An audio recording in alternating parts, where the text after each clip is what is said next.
Malungkot po na ibinalita mga kababayan ng ating OFW na kababayan si Dean Chase. Natitigil pa muna siya sa social media pansamantala. Hiatus mga kababayan. Dahil naaapektuhan na ang kanyang kalusugan mga kababayan Dahil sa malaking gulo na accidentally kanyang napasukan. At sa mga nagtatanong mga kababayan na kung bakit hindi pa nila nire-release yung sinasabi niyang dokumento na kung saan detalyado mga kababayan, legit at galing mismo sa mga otoridad dyan sa Amerika. Ang totoong dahilan mga kababayan, bakit hindi nila ito pwedeng i-release sa publiko? Dahil pwede silang makulong kapag lalabas ito at matitrace ito sa kanila mga kababayan dahil itong si Dean Chase at pati na si Maharlika mga kababayan ay isa sa mga may hawak ng dokumento na inirelease ng Beverly Hills Police Department mga kababayan nung hindi pa tila ginagapang ang kaso. Manoorin niyo po ha.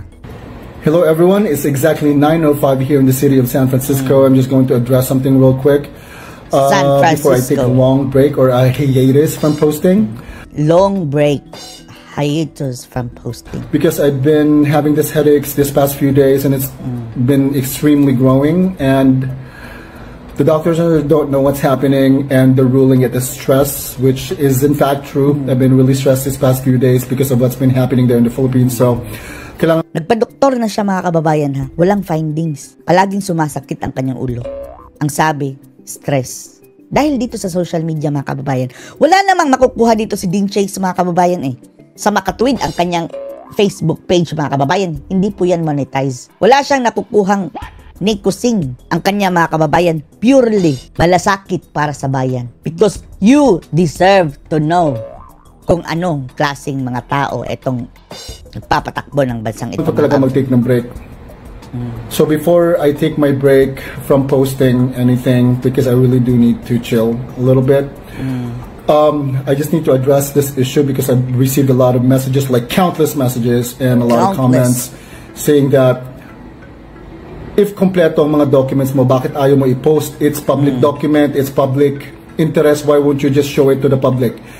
No, for your information, as of now, hindi po yan public document. Dahil ongoing pa po ang kaso mga kababayan. Nagkataon lang mga kababayan na abogado itong si Dean Chase. At nakilala niya mga kababayan yung taga-archive department. Nabigyan siya mga kababayan ng complete details doon sa police report. Dahil abogado siya at kliyente niya mga kababayan, yung doon in charge. Kasi unang-una mga kababayan, hindi nila alam yung taga-police department ang gravity ng case. Ang problema, sinupersede mga kababayan ng powers that be. Ewan lang natin kung anong departamento ang nag-take over ng kaso. And it is still ongoing. So, kapag lalabas itong dokumento mga kababayan, pwedeng makompromise yung investigasyon. At alam naman natin kung gaano ka-stricto dyan sa Amerika. Matitrace ito sa kanila. At pwede nilang ikakulong yan mga because kababayan. Because we literally cannot. Like literally, Maharlika and I cannot post the document online because it will be traced back to us. As you know, the case is still an open case. Open case. And there's still... At hayaan na lang natin mga kababayan, ang sabi nga ni Dean Chase, everything is going to unfold. It takes time. Antay lang tayo. Lalabas din yan. An ongoing investigation. So any information that will be leaked or sensitive information that will be leaked will be traced back to us. And as you know, we are still here. We literally live here in the state of California. And anything that will ruin the investigation. Abogado ito alam niya, batas we are within arm's length of the federal and state law. So pwede itong naming ikakulong. If we're going to divulge any... Pwede naming ikakulong. Yan ang gusto ng mga bangag Pero, the fact, mga kababayan, na yung kinamatay ni Paulo Tantoco, base mismo, mga kababayan, sa autopsy report, ang kinamatay ay cocaine, sapat na yun, mga kababayan. Actually, wala naman talaga tayong ibang mai-expect, mga kababayan, makulong si Lisa Araneta Marcos. No! Hindi. Dahil yung drug use dyan sa Amerika, mga kababayan, hindi ka naman makukulong, ipaparehab ka lang. At hindi nga masyadong talagang big deal. Kapag gumagamit ka lang, bumabatak. Ang daming addict, mga kababayan, dyan sa Amerika. Pero sa atin, isa itong malaking kumpirmasyon, mga kababayan, na itong issue, ni na Admiral, tungkol sa cocaine, mga kababayan, ay parang nag-a-add up dito sa pagkamatay ni Paulo Tantoco na kasamahan niya na sa entourage dyan sa Amerika. Yan lang sapat na. Pero, tinitwist mga kababayan ng mga media sa Pilipinas. Information, like physical information on our pages. So the only thing that we can do for now is literally just to read them off of a page to Pwede you na lang guys. That's the basahin. only thing that we can do. That Pero, alone actually not everything pwede nang i-read mga kababayan, just a portion. Pero hindi nila pwedeng ipakita. is already a danger to both of us. Not only to the cases that can be filed against us there in the Philippines, but also here in the United States. So that's the thing that we cannot do.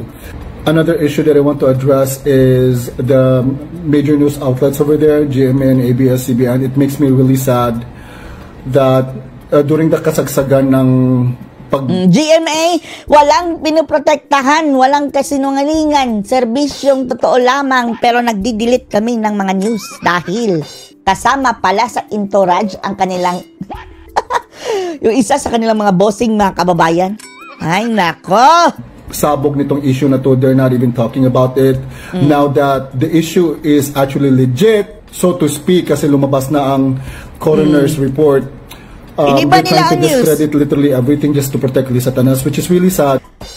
ang ini-issue nila ngayon mga kababayan, yung tanim fake dokumento.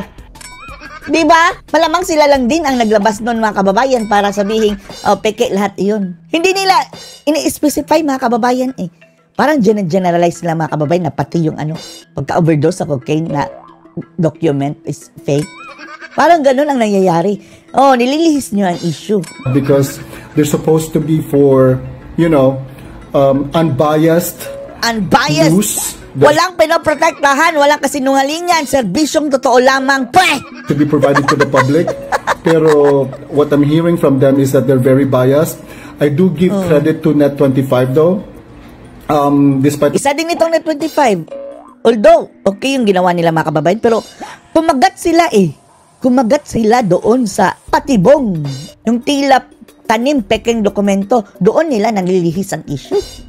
what I've said yesterday, believe you me, Whitewashing, parang na-whitewash. I am not trying to discredit Net25 because they have made major contributions to the cause. I really do admire the fact that they are trying their best. Pero pampagulo lang yun mga kababayan eh.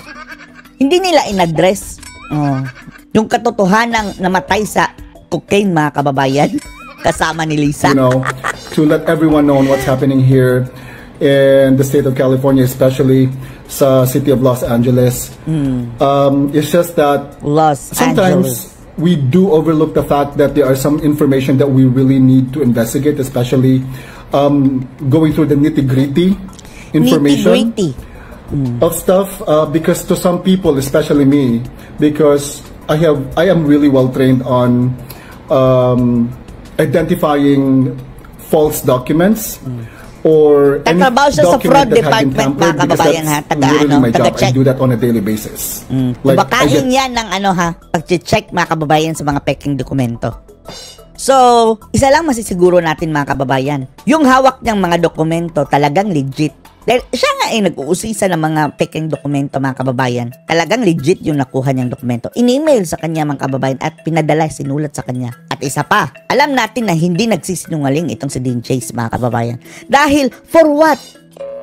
Ang nakasalalay dyan mga kababayan, ang kanyang karir. He is a lawyer. Ano mahihita niya? Kung gagawa-gawa siya ng peke mga kababayan na istorya at dokumento, pwede niya ikadisbar yan sa Amerika. So no, he has nothing to gain on this. Kaya nga may credibility ito si Dean Chase. Tons and tons of documents that I need to authenticate and verify like each day. So please don't feel bad. I am not mad at Net25, and I still do support them, and I really do admire their efforts in the cause that we are trying to fight. Go, go, go, Net25. And yeah, that's it. Please do not believe anything that you see, because Maharlika and I both know na after the first week of April, nilimit na talaga nila ang access sa documents na to. Because as what I've said, gawain nila yan mga kababayan eh. Natatandaan nyo, noong panahon mga kababayan na nabuking sila ng OpenAI, nilabas na mayroon firm mga kababayan na nasa likod ng demolition job laban kay Sarah. Coincidentally mga kababayan, right after nun, mayroong lumabas ng mga peking AI mga kababayan na testimonial na nagtatanggol kay VP Sara Duterte.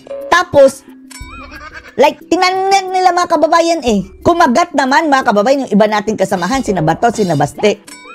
At na-share mga kababayan at pinalabas na, eto na, mga Duterte na ang gumagamit ng AI. Ganyan mga kababayan ang mga taktika ng mga ungas na yan. Paulit-ulit na lang yan Kaya mag-isip tayong mabuti mga kababayan dyan sa nakikita natin sa social media. Huwag masyadong mga kababayan maniwala agad dahil pwedeng tanim lang yan ng mga bangag. Baliktad, pwedeng baliktad mga kababayan para ipalabas na mga tayo ang namimeke.